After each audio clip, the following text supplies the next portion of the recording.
உடலை கிழித்து சஞ்சீவினி மூலிகையை உள்ளே வைத்து தைத்து விட்டால் நமக்கு இறப்பே கிடையாது, நமக்கு சாவே வராது என ஒரு நம்பிக்கை நம் மக்களிடையே இருக்கிறது. இது நம்பிக்கையா மூட நம்பிக்கையா என்று உங்களை நான் குழப்பாமல் இது உண்மை என்று தான் இந்த வீடியோவில் சொல்ல போகிறேன். சஞ்சீவி மூலிகை ரகசியம் என்ன?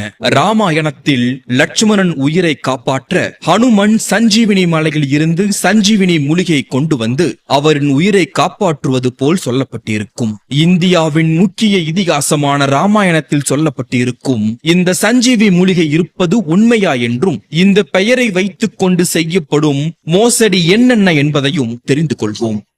சஞ்சீவினி மூலிகை புகழ்பெற காரணமே ராமாயணம்தான். ராமாயணத்தில் லட்சுமணன் அவர்களின் உயிரை காப்பாற்ற வேண்டும் என்றால் சஞ்சீவினி மலையில் இருக்கும் சஞ்சீவினி மூலிகையால் தான் முடியும் என சொல்ல, அவர் அந்த மூலிகை எது என்று தெரியாமல் மலையையே பெயர்த்தி எடுத்து வந்து லட்சுமணன் உயிரை காப்பாற்றுவார். ராமாயணத்தில் சொல்லப்படும் இடங்களும் அதில் வரும் கதாபாத்திரமும் உண்மையா என்பது கடந்த சில ஆண்டுகளாக ஆராய்ச்சிகள் இருக்கும் பட்சத்தில் அதில் வரும் சஞ்சீவினி மூலிகையும் உண்மையா என்ற ஆராய்ச்சியும் ஒரு பக்கம் நடைபெற்றது. அதில் 2009 ராமாயணத்தில் சொல்லப்பட்ட சஞ்சீவி மூலிகை உண்மையா என்றும் அது எங்கே இருக்கிறது என்றும் ஆராய்ச்சி செய்யப்பட்டது. அந்த ஆய்வின் முடிவில் பல்வேறு மூலிகைகள் கண்டுபிடிக்கப்பட்டன.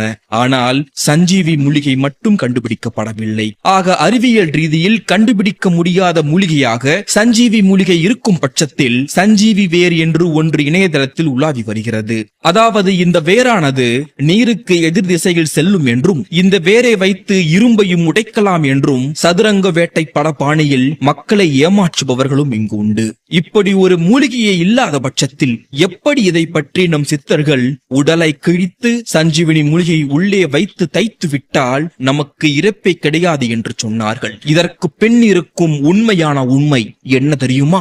சஞ்சீவி என்று நம் சித்தர்களும் முன்னோர்களும் சொன்னது காற்றைத்தான். இந்த காற்றான சஞ்சீவியை யார் முறையாக பயன்படுத்துகிறார்களோ அவர்களுக்கு ஜீவன் அழியாது, உடல் சமாதியானாலும் ஜீவ சமாதியாக இருப்பார்கள் என்பதே சித்தர்களின் ரகசியம். இதைத்தான் சிவானந்த சுவாமிகள் மறைப்பொருளாக சஞ்சீவியை உள்ளே வைத்து அடைத்தால் உயிர் போகாது என்று கூறினார். அதாவது நிலையான மூச்சின் பக்குவத்திலேயே திருமூச்சு சித்திக்கும். அந்த திருமூச்சை சஞ்சீவி அதுவே சிரஞ்சியாய் வாழ வைக்கும் என அவர் கூறினார். இந்த உடலினுள் காற்று உள்ளவரைதான் மரியாதை. அதன் பின் இந்த உடல் மண்ணுக்கான உணவு.